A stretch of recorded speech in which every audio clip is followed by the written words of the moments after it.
நிறைய மார்க்சியம் சார்ந்து தமிழ் தேசியம் சார்ந்து நிறைய படிச்சு விவாதிச்சு ஒரு நிறைய தோழர்களை சந்திச்சு இதுல இருக்கிற நிறைய சிதறண்டு கிடக்கிற காட்சிகள் சிதறண்டு இல்லை ஒவ்வொரு எபிசோடா இருக்கிறது எல்லாமே வந்து எங்கேயோ நடந்த யாருக்கோ நடந்த யாரோ அனுபவிச்ச கஷ்டமும் யாரோ ஒருத்தருடைய போராட்டத்தால கிடைச்ச விடுதலையும் சேர்ந்த ஒரு ஒரு ஒரு ஒரு ஒரு தோரணமா தான் கட்ட முயற்சி பண்ணது இது.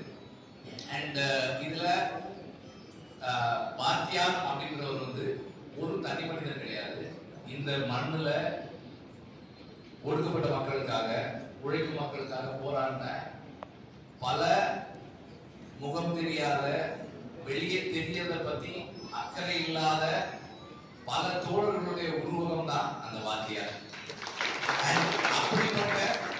அப்படிப்பட்ட தோழர்களுக்கான எங்களோட ட்ரிபியூட் தான் விடுதலை படமை. இதன் மூலமாக நிகழ்கின்ற விவாதமும் அதை அடுத்த